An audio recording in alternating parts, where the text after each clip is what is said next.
Bonjour tout le monde, je suis Sarah Gougil de Tronc commun 3. Aujourd'hui, nous allons détailler et bien expliquer la correction de devoirs surveillés 2 du semestre 2. Cette vidéo est présentée par Ita Qassimi, Mariam Talbi, Marani Ala, Sadiqi Fatem Zahra, Mghraoui Khadija, Aziouni Nada et Bouchihi Nihal. Et nous remercions tous M. Slimi pour ses efforts.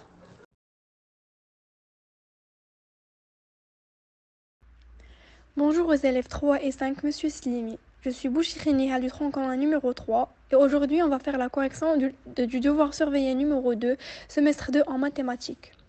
On va commencer par faire la correction de l'exercice 1, tel que la consigne demande de déterminer l'ensemble de définitions de la fonction f dans chacun des fonctions suivantes. On a la première fonction, f de x est une fraction telle que f de x est égal à 1 sur 2x carré plus 3x moins 5. Il faut montrer que le dénominateur est différent de 0. df est égal à x appartient à l'ensemble R, tel que 2x carré plus 3x moins 5 est différent de 0. On va trouver le discriminant du polynôme suivant. On a delta est égal à b au carré moins 4ac. Au cas où, on fera un petit rappel pour parler des cas généralement. On a si delta est positif, on trouvera deux solutions, ou deux racines, x1 et x2. Si delta est négatif, elle n'admettra aucune solution. Si delta égale à 0, elle admettra une seule solution telle que moins b sur 2a. Ici, on a delta est égal à b au carré moins 4ac est égal à 9 plus 40 est égal à 49.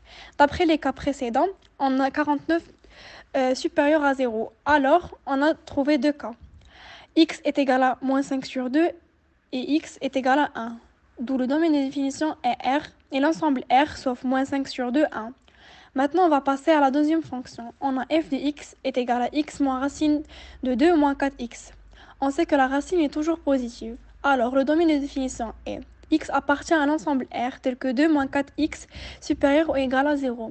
On a 2 moins 4x supérieur ou égal à 0 signifie que x inférieur ou égal à 1 sur 2. Donc, tout simplement, le domaine de définition est moins l'infini 1 sur 2.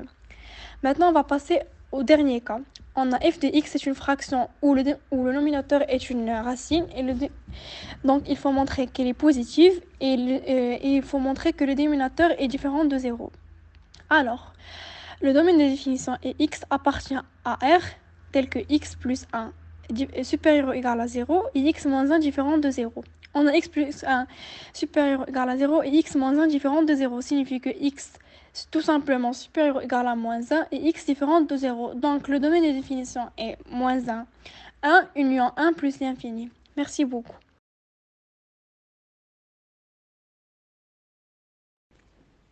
Exercice numéro 2.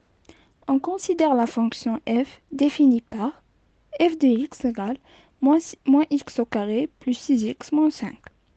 Premièrement, vérifier que pour tout x appartient à R, f de x égale moins facteur de x moins 3 le tout au carré plus 4, puis déduire que f admet un extrémum sur R. On a moins facteur de x moins 3 le tout au carré plus 4. On remarque que x moins 3 le tout au carré est une identité remarquable, alors moins facteur de x au carré moins 6x plus 9 le tout plus 4 est égal à moins x au carré plus 6x moins 5, car on a enlevé les parenthèses, donc on va changer le signe qui est égal à moins x au carré, le moins 6x devient plus 6x, et moins 9 plus 4 est égal à moins 5. Le tout, c'est f de x. On remarque que a est égal à moins 1, le coefficient de x au carré, qui est strictement négatif.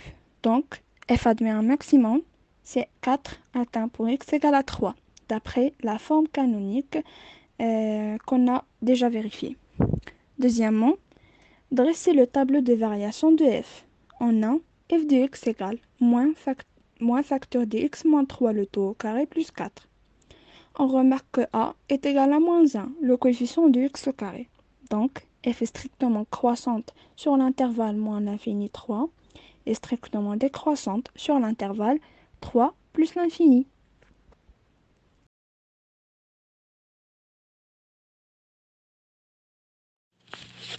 Question 3. Déterminer la nature de CF, la courbe de f ainsi que ses éléments caractéristiques. On a f de x égale à moins un facteur de x moins 3 le tout au carré plus 4. Donc CF est une parabole puisqu'elle est écrite de forme canonique a facteur de x moins alpha le tout au carré plus bêta.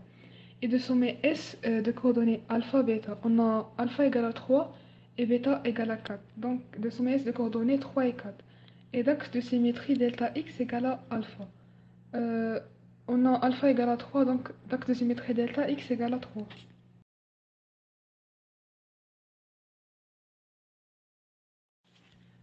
Question 4. Résoudre dans R l'équation f de x égale à 0, puis interpréter le résultat graphiquement.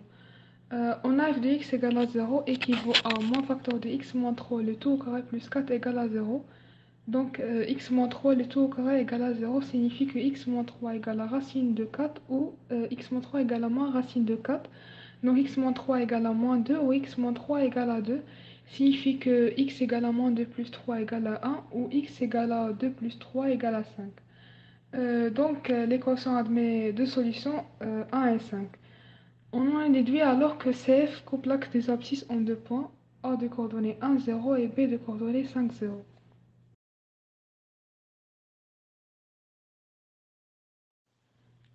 Calculer f de 0 puis construire CF dans un repère orthonormé. Alors on a f de x égale à moins x au carré plus 6x moins 5. On remplace donc f de 0 égale à moins 0 au carré plus 6 fois 0 moins 5 égale à moins 5, d'où f de 0 égale à moins 5. Donc CF coupe l'axe des ordonnées en un point C de coordonnées 0, moins 5.